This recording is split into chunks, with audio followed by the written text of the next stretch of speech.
ਦੇਖੋ ਸਟੂਡੈਂਟਸ, ਅੱਜ ਅਸੀਂ ਡਿਸਕਸ ਕਰਾਂਗੇ ਲੈਸਨ ਕੇਂਦਰੀ ਸਰਕਾਰ ਜਿਹੜੀ ਬਣਦੀ ਹੈ ਦਿੱਲੀ ਦੇ ਵਿੱਚ।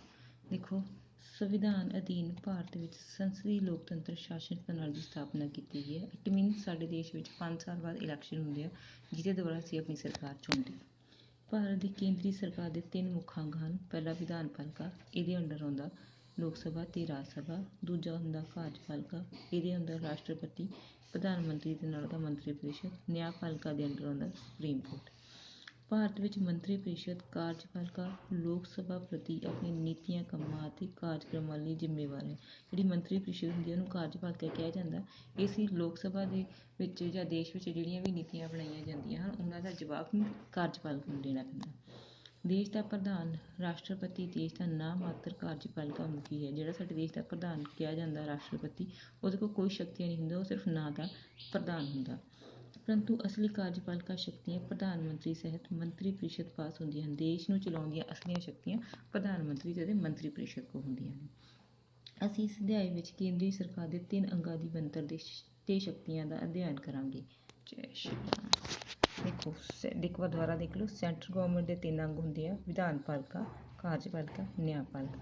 ਵਿਧਾਨ ਪਾਲਿਕਾ ਦੇ ਅੰਡਰ ਹੁੰਦਾ ਲੋਕ ਸਭਾ ਤੇ ਰਾਜ ਸਭਾ। ਕਾਰਜਪਾਲਿਕਾ ਦੇ ਅੰਡਰ ਹੁੰਦਾ ਰਾਸ਼ਟਰਪਤੀ। ਨਿਆਂਪਾਲਿਕਾ ਦੇ ਅੰਡਰ ਹੁੰਦਾ ਸੁਪਰੀਮ ਕੋਰਟ। ਕਾਰਜਪਾਲਿਕਾ ਦੇ ਅੰਦਰ ਰਾਸ਼ਟਰਪਤੀ ਦੇ ਨਾਲ ਪ੍ਰਧਾਨ ਮੰਤਰੀ ਤੇ ਮੰਤਰੀ ਪਰਿਸ਼ਦ। ਜੋ ਉੱਪਰਲਾ ਸਦਨ ਨੀਚਲਾ ਸਦਨ ਕਹੋਗੇ ਤੇ ਉੱਪਰਲਾ ਸਦਨ ਰਾਜ ਸਭਾ ਹੁੰਦਾ ਤੇ ਹੇਠਲਾ ਸਦਨ ਹੁੰਦਾ ਲੋਕ ਸਭਾ।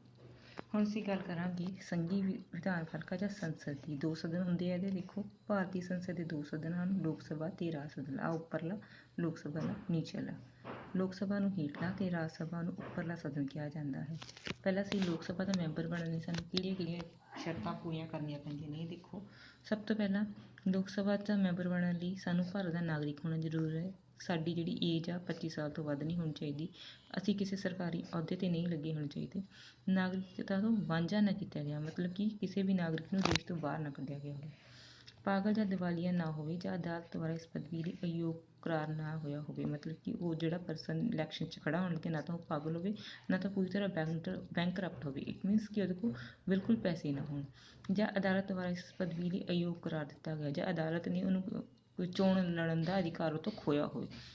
ਹੁਣ ਅਸੀਂ ਗੱਲ ਕਰਾਂਗੇ ਲੋਕ ਸਭਾ ਬਣਦੀ ਕਿਵੇਂ ਹੈ।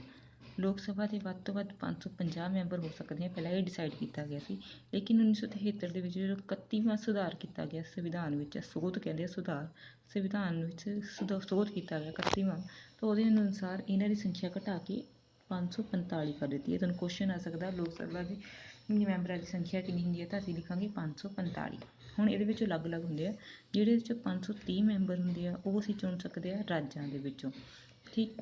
ਫਿਰ ਜਿਹੜੇ 13 ਮੈਂਬਰ ਹੁੰਦੇ ਆ ਉਹ ਅਸੀਂ ਚੁਣਦੇ ਹੁੰਦੇ ਕੇਂਦਰੀ ਸ਼ਾਸਿਤ ਪ੍ਰਦੇਸ਼ਾਂ ਦੇ ਵਿੱਚ, ਅਤੇ ਇਹਦੇ ਵਿੱਚ 2+ ਹੁੰਦੇ ਨੇ ਐਂਗਲੋ ਇੰਡੀਅਨ ਮੈਂਬਰ ਹੁੰਦੇ ਆ, ਜਿਹੜੇ ਟੋਟਲ ਬਣ ਕੇ 539 ਹੋ ਜਾਂਦੇ ਨੇ, ਠੀਕ ਹੈ। ਦੇਖੋ, 530 ਮੈਂਬਰ ਰਾਜਾਂ ਦੇ ਲੋਕ ਹੁੰਦੇ ਆ, 13 ਮੈਂਬਰ ਕੇਂਦਰੀ ਸ਼ਾਸਿਤ ਪ੍ਰਦੇਸ਼ਾਂ ਦੇ ਹੁੰਦੇ ਆ, ਅਤੇ ਰਾਸ਼ਟਰਪਤੀ 2 ਐਂਗਲੋ ਇੰਡੀਅਨ ਨਾਮਜ਼ਦ ਕਰ ਸਕਦਾ, ਉਹ ਉਹਨਾਂ ਦੇ ਨਾਮ ਦੇ ਸਕਦਾ।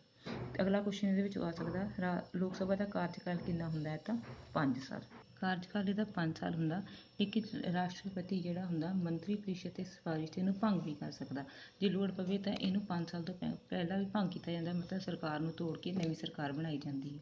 ਸੰਕਟ ਕਾਲ ਦੌਰਾਨ, ਮਤਲਬ ਮੰਨ ਲਓ ਕੋਈ ਬਾਹਰੀ ਹਮਲਾ ਹੋਵੇ, ਦੇਸ਼ ਤੋਂ ਬਾਹਰੋਂ ਕਿਸੇ ਦੇਸ਼ ਨੇ ਹਮਲਾ ਕਰ ਦਿੱਤਾ ਹੋਵੇ ਤਾਂ ਸੰਕਟ ਕਾਲ ਹੋ ਜਾਂਦਾ। ਤਾਂ ਉਸ ਹਾਲਤ ਦੇ ਵਿੱਚ ਲੋਕ ਸਭਾ ਦਾ ਕਾਰਜਕਾਲ ਇੱਕ ਸਮੇਂ ਵਿੱਚ ਸੰਸਦ ਦੁਆਰਾ 1 ਸਾਲ ਹੀ ਵਧਾਇਆ ਜਾ ਸਕਦਾ, ਲੇਕਿਨ 5 ਸਾਲ ਤੋਂ +1 ਸਾਲ ਕਰਕੇ 6 ਸਾਲ ਕੀਤਾ ਜਾ ਸਕਦਾ।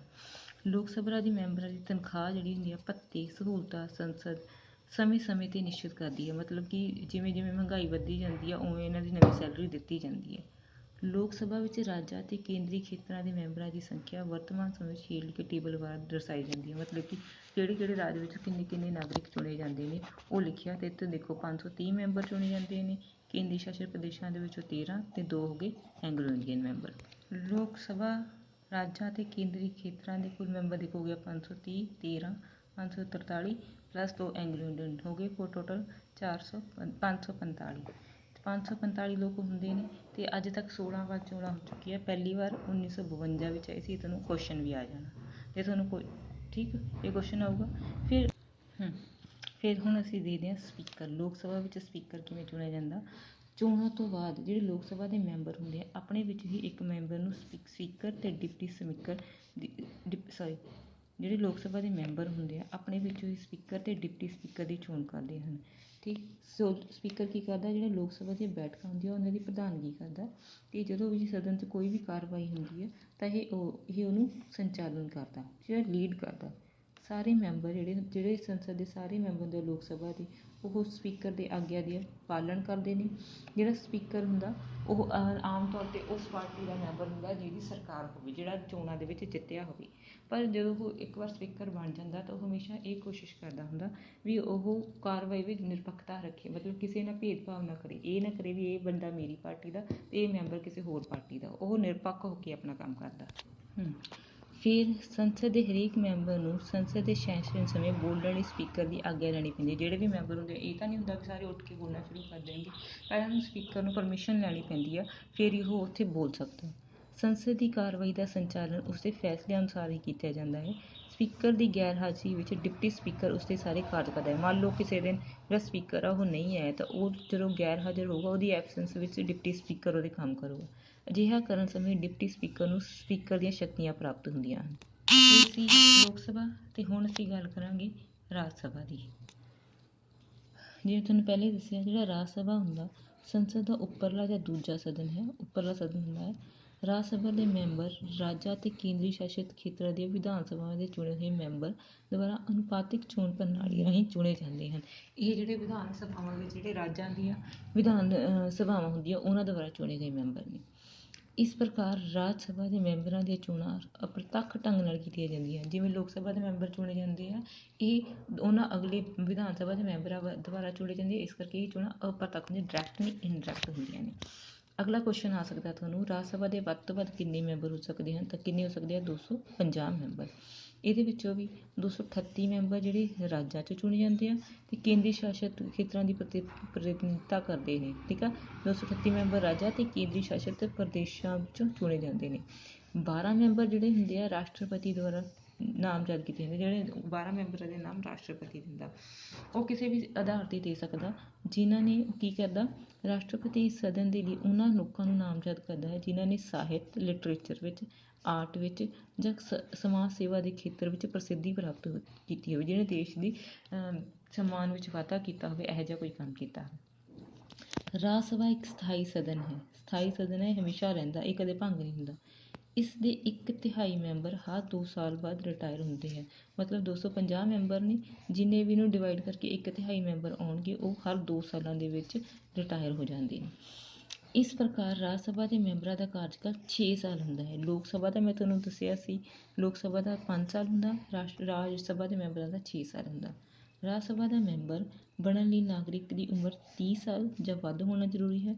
ਉਪ ਰਾਸ਼ਟਰਪਤੀ ਆਪਣੀ ਪਦਵੀ ਵਜੋਂ ਇਸ ਦਾ ਪ੍ਰਧਾਨ ਹੁੰਦਾ ਹੈ। ਜਿਹੜਾ ਰਾਜ ਸਭਾ ਦਾ ਪ੍ਰਧਾਨ ਕੌਣ ਹੁੰਦਾ? ਉਪ ਰਾਸ਼ਟਰਪਤੀ।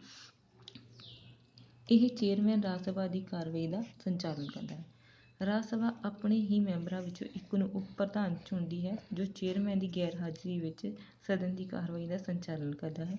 ਅਜਿਹੀ ਸਥਿਤੀ ਵਿੱਚ ਡਿਪਟੀ ਚੇਅਰਮੈਨ ਨੂੰ ਪ੍ਰਧਾਨ ਦੀਆਂ ਸ਼ਕਤੀਆਂ ਪ੍ਰਾਪਤ ਹੁੰਦੀਆਂ ਹਨ। ਇਹ ਹੋ ਗਿਆ ਲੋਕ ਸਭਾ, ਰਾਜ ਸਭਾ। ਹੁਣ ਜਿਹੜੀ ਦੋਨਾਂ ਨੂੰ ਮਿਲਾ ਕੇ ਸੰਸਦ ਬਣਦੀ ਹੈ, ਸੰਸਦ ਦੇ ਕੋਲ ਕਿਹੜੀਆਂ ਸ਼ਕਤੀਆਂ, ਆਪਾਂ ਉਹਦੀਆਂ ਸ਼ਕਤੀਆਂ ਨੂੰ ਡਿਸਕਸ ਕਰਾਂਗੇ ਹੁਣ। ਇਹ ਅੱਗੇ ਸ਼ਾਰਟ ਕੁਐਸਚਨ ਵੀ ਆ ਜਾਂਦੇ ਆ, ਸੰਸਦ ਦੀਆਂ ਸ਼ਕਤੀਆਂ 3 ਮਾਰਕਸ ਦਾ ਕੁਐਸਚਨ ਆਉਂਦਾ ਹੁੰਦਾ ਇਹਦੇ ਵਿੱਚੋਂ। ਦੇਖੋ, ਭਾਰਤੀ ਰਾਜਨੀਤਿਕ ਪ੍ਰਣਾਲੀ ਵਿੱਚ ਸੰਸਦ ਸਰਕਾਰ ਦਾ ਸਰਵਸ਼੍ਰੇਸ਼ਠ ਅੰਗ ਹੈ। ਸੰਸਦ ਨੂੰ ਸੰਵਿਧਾਨ ਦੇ ਵੱਖ-ਵੱਖ ਅਨੁਛੇਦਾਂ ਦੁਆਰਾ ਮਹੱਤਵਪੂਰਨ ਸ਼ਕਤੀਆਂ ਪ੍ਰਦਾਨ ਕੀਤੀਆਂ ਗਈਆਂ ਹਨ, ਜਿਨ੍ਹਾਂ ਦਾ ਸੰਖੇਪ ਵੇਰਵਾ ਇਸ ਤਰ੍ਹਾਂ ਹੈ। ਕਿਹੜੀਆਂ ਸ਼ਕਤੀਆਂ ਦਿੱਤੀਆਂ ਗਈਆਂ? ਸਭ ਤੋਂ ਪਹਿਲਾਂ ਨੂੰ ਵਿਧਾਨਿਕ ਸ਼ਕਤੀਆਂ ਦਿੱਤੀਆਂ ਗਈਆਂ। ਸੰਸਦ ਸੰਘੀ ਅਤੇ ਸੰਵਰਤੀ ਵਿਸ਼ਿਆਂ ਵਿੱਚ ਅੰਕਿਤ ਵਿਸ਼ਿਆਂ ਉੱਤੇ ਕਾਨੂੰਨ ਦਾ ਨਿਰਮਾਣ ਕਰ ਸਕਦਾ ਹੈ। ਸੰਘੀ ਮਤਲਬ ਕਿ ਜਦੋਂ ਅਸੀਂ ਕੇਂਦਰ ਦੇ ਲਈ, ਸਾਰੇ ਦੇਸ਼ ਦੇ ਲਈ ਜਿਹੜੀਆਂ ਸ਼ਕਤੀਆਂ ਬਣਾਉਂਦੇ ਆ, ਸਾਰੇ ਦੇਸ਼ ਦੇ ਵਿੱਚ ਜਿਹੜੇ ਕਾਨੂੰਨ ਚੱਲਦੇ ਨੇ ਉਹ ਹੋ ਜਾਂਦੇ ਆ ਸੰਘੀ। ਅਤੇ ਸਮਵਰਤੀ ਹੁੰਦੀ ਆ, ਜਿਹੜੇ ਰਾਜਾਂ ਦੇ ਵਿੱਚ ਵੀ ਚੱਲਦੀਆਂ ਨੇ ਅਤੇ ਕੇਂਦਰ ਦੇ ਵਿੱਚ ਵੀ ਚੱਲਦੀਆਂ ਨੇ।